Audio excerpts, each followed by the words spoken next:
ఓం శ్రీ గురుభ్యో నమ. ఓం శ్రీ మాత్రే నమ.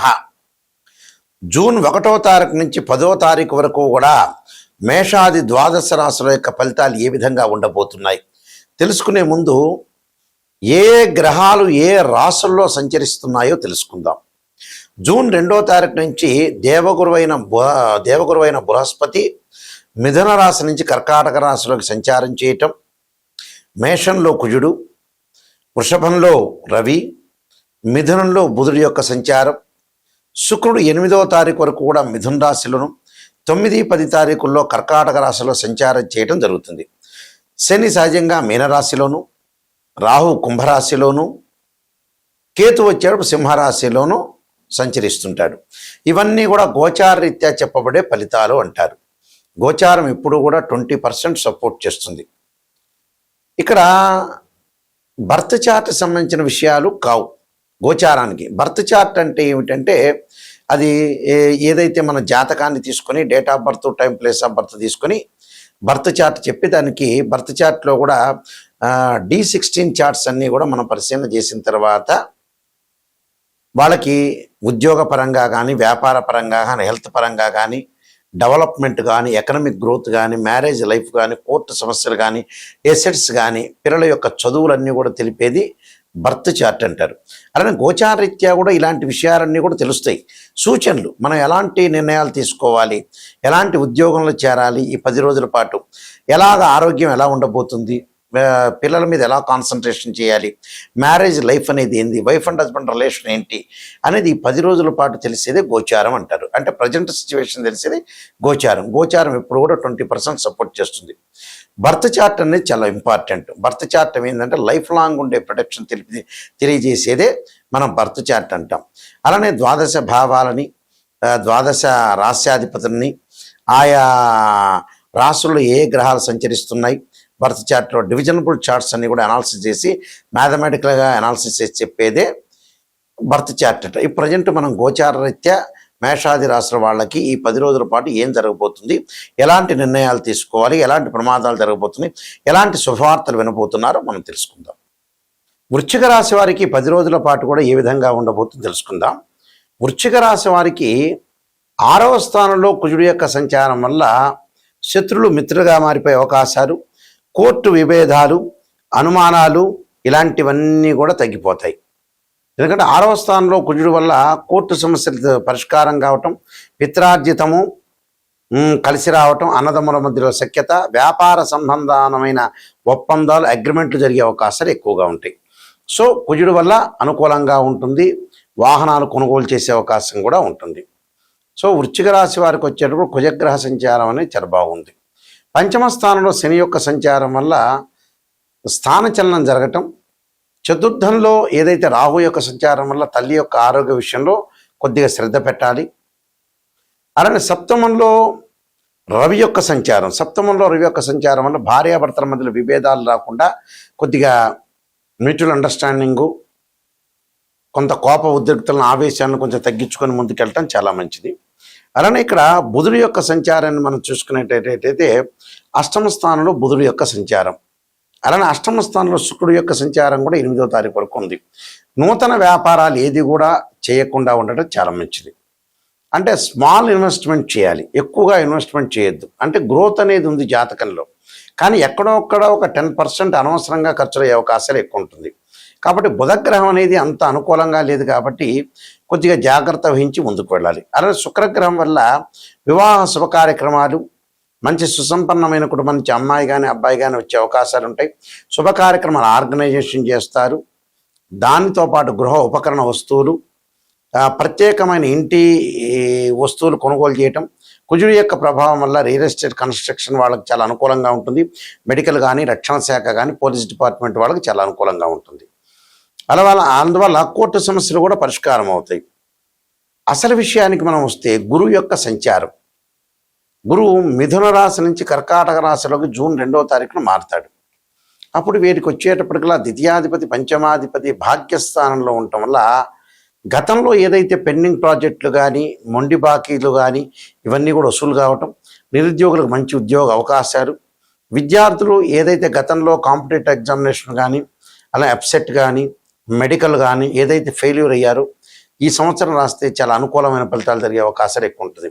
విద్యార్థులకు కూడా చదువు మీద బాగా కాన్సన్ట్రేషన్ చేసి ముందుకు వెళ్ళే అవకాశాలు ఖచ్చితంగా ఉంటాయి. కాబట్టి వీళ్ళందరికీ కూడా ఈ వృశ్చిక రాశి వారికి వచ్చే కుజగ్రహం బాగుంది, అలానే శుక్రగ్రహం బాగుంది, గురుగ్రహం బాగుంది. బాగుండటం వల్ల మంచి ఫలితాలు జరిగే అవకాశాలు ఖచ్చితంగా ఉంటాయి. నేను కొన్ని పరిహారాలు చెప్పబోతున్నా, పరిహారాలు మీరు పాటించి ముందుకు వెళ్ళండి. ఇవన్నీ కూడా గోచారరీత్యా చెప్పబడే ఫలితాలు అంటారు. ఈ గోచారరీత్యా మనం 10 రోజుల పాటు ఎలాంటి నిర్ణయాలు తీసుకోవాలి, ఎలాంటి పరిహారాలు చేసుకోవాలో తెలుసుకుందాం.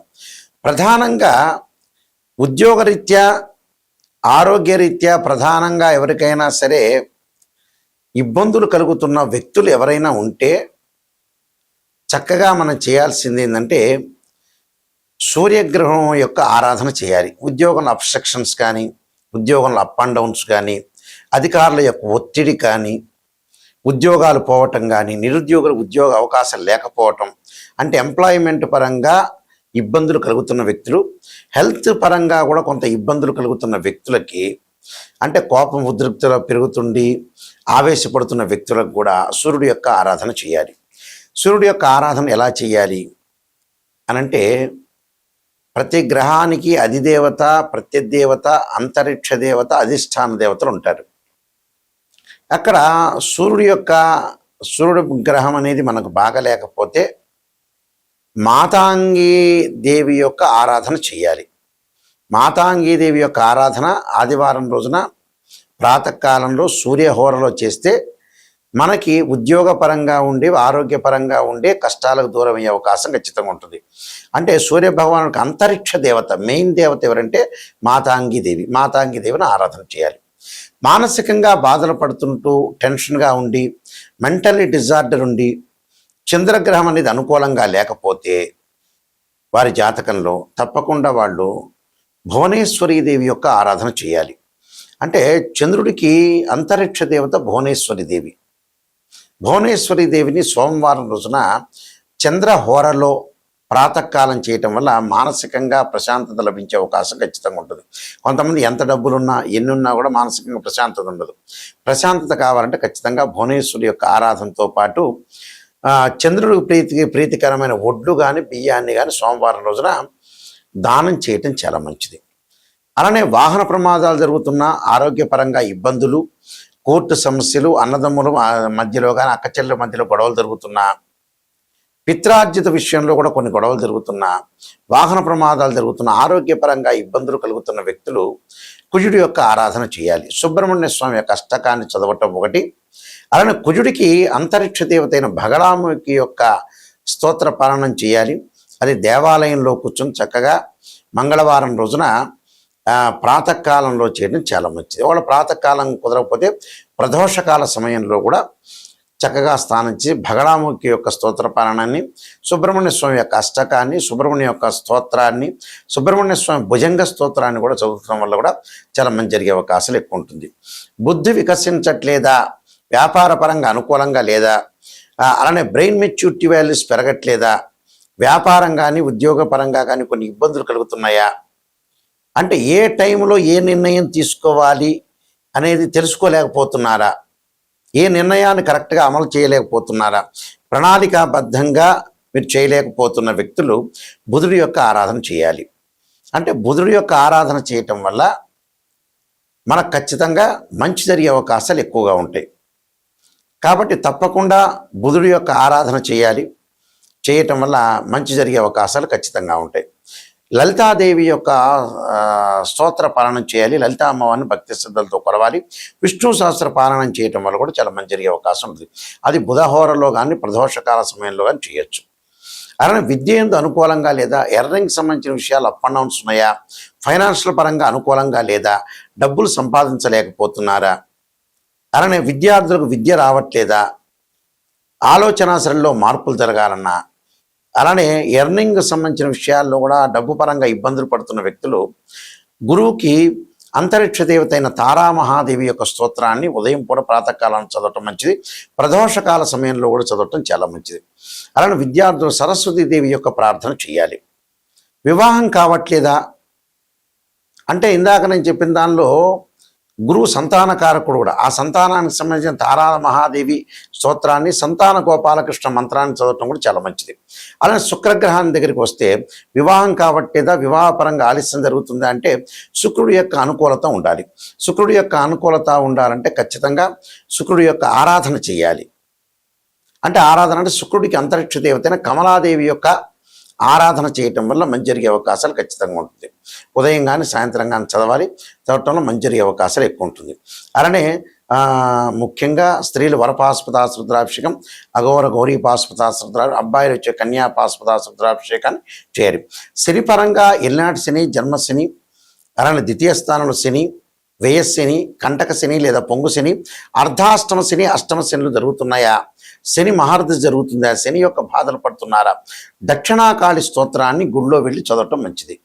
ప్రాతకాలంలో శని హోరలో చదవటం మంచిది, లేకపోతే ప్రదోషకాలంలో చదవటం మంచిది. అలానే నువ్వులు దానం చేయటం కూడా చాలా మంచిది.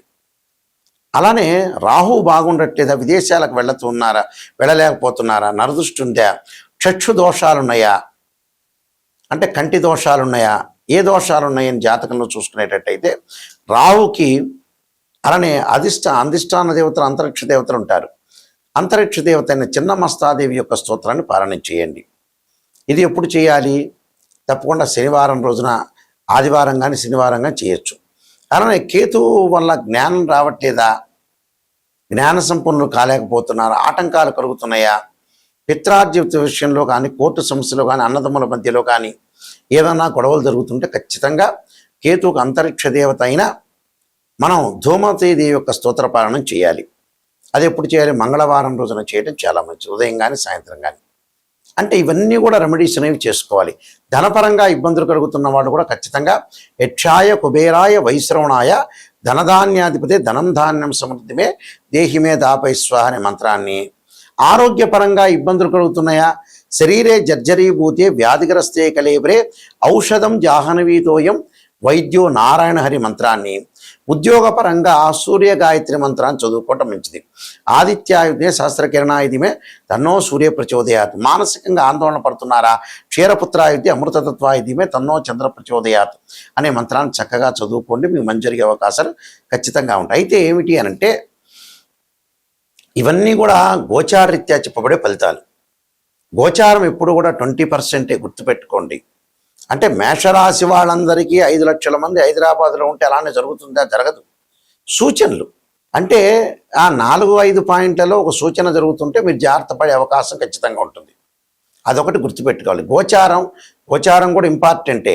ఆ గోచారాన్ని చూసి మనం అనుసరిస్తే ఏంటంటే ఎలాంటి నిర్ణయాలు తీసుకోవాలి, ఎలాంటి జాగ్రత్తలు తీసుకోవాలి అంటే ముందుగా బిఫోర్గా మనం జాగ్రత్తలు తీసుకుంటే ఖచ్చితంగా మనకు మంచి రిజల్ట్స్ వచ్చే అవకాశం గ్యారంటీగా ఉంటుంది. గోచారరీత్యా ఆలోచనలు మారిపోవాలి. అంటే మనం ఏం చేయగలుగుతున్నాం, ఏం చేస్తున్నాం, ఎలాంటి జాగ్రత్తలు ఈ 10 రోజుల్లో గురువు గారు చెప్పారు, నాయకంటి గారు.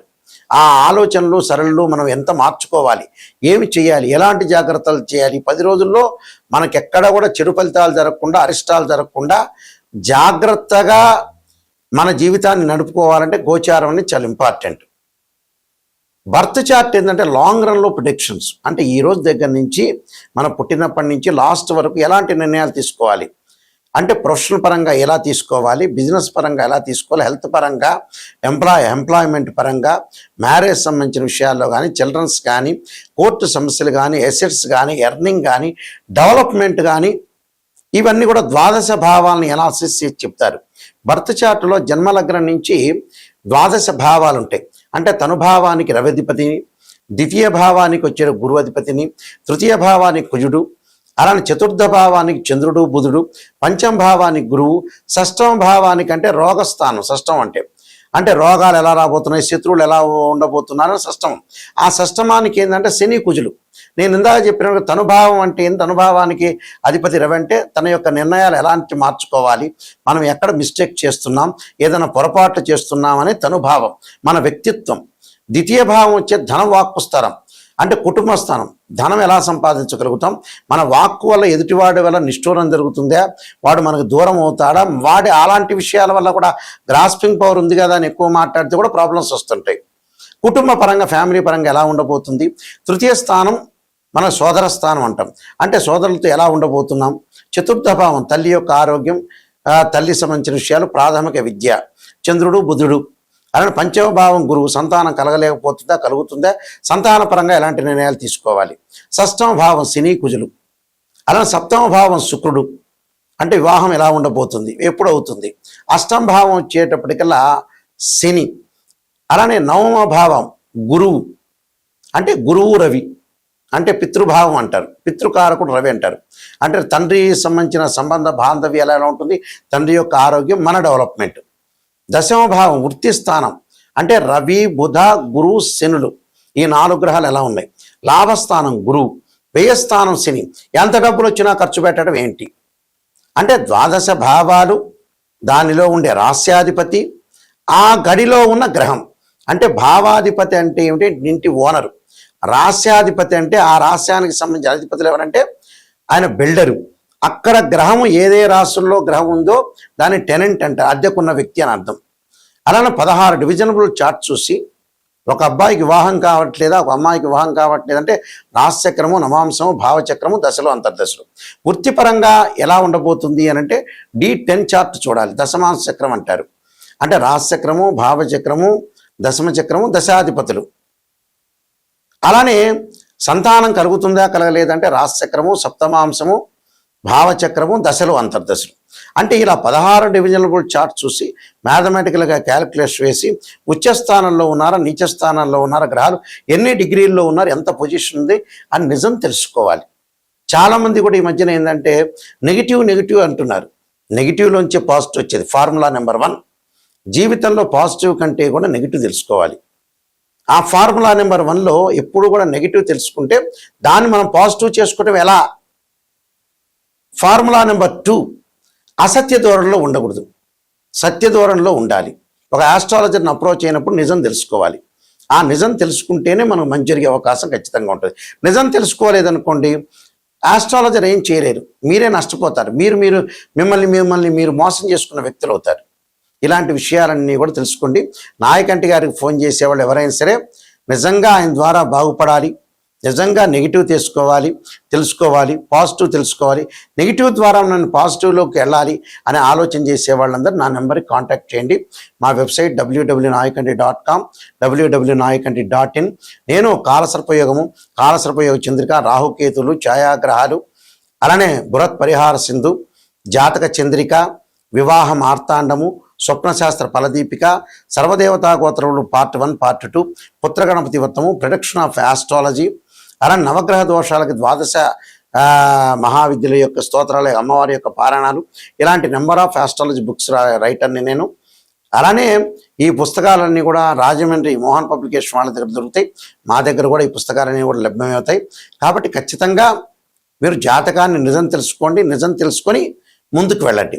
వెళ్ళటం వల్లనే మీకు మంచి లాభాలు కలిగే అవకాశాలు ఖచ్చితంగా ఉంటాయి.